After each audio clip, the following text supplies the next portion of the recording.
Uganda's political future appears increasingly unstable, characterized by intensified authoritarianism, a heavily flawed 2026 electoral process, and, as of early 2026, a reliance on coercion, violence, and opposition suppression.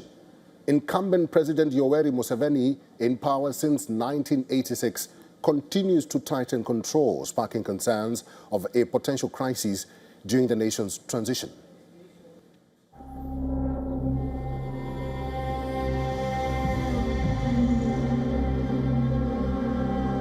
There is an uneasy calm in Uganda.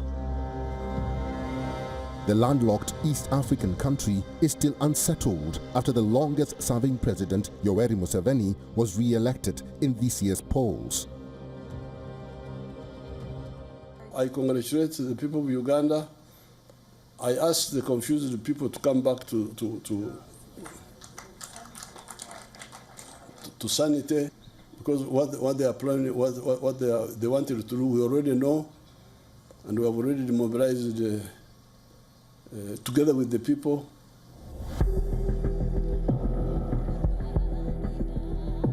As 81-year-old Museveni starts a seventh term, his tough-talking son and head of the military, Muhoozi Kainerugaba, is favorite to succeed him after consolidating his power base and sidelining critics.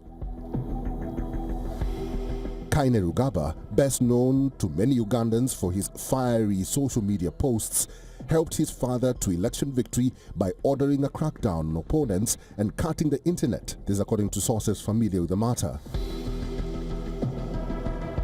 Having repeatedly threatened to kill opposition leader Robert Kyagulanyi, known as Bobi Wine, who says the vote was rigged and is in hiding.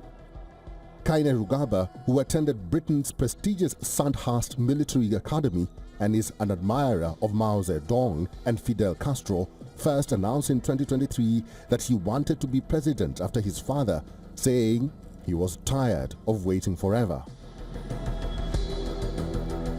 Since then, he has sidelined critics within the ruling party and the military, retiring rival officers and boosting pay to secure soldiers' loyalty. Though Kainerugaba's presidential ambitions have previously sparked concern in Museveni's inner circle, his role in securing the election victory has strengthened his position, the security official and business sources have indicated. A handover from father to son would not be without risks of a backlash in the East African country, which has a $65 billion economy and enjoys decades of stability under Museveni.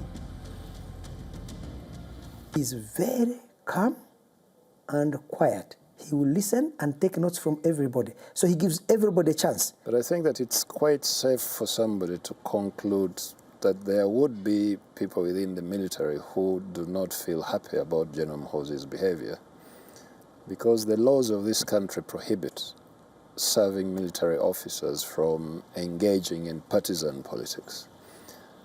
And both before and after he became the commander of the military, he has been quite rampant, if I may put it that way, in expressing controversial political views, either expressing interest in the presidency for himself, or praising his father, or insulting his father's rivals. Kainerugaba sparked alarm after posting a series of messages on social media appearing to threaten opposition supporters following disputed elections. Rights groups say the remarks were deeply concerning.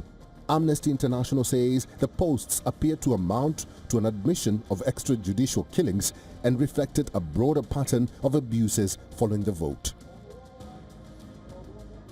At the moment after the elections, when we see many people have now become so fearful,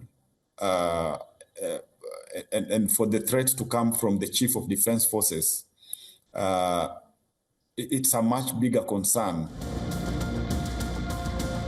Uganda has seen a heavy security presence since election day on January 15th, alongside internet restrictions and the suspension of several civil society groups, further fueling fears of shrinking political space in the country.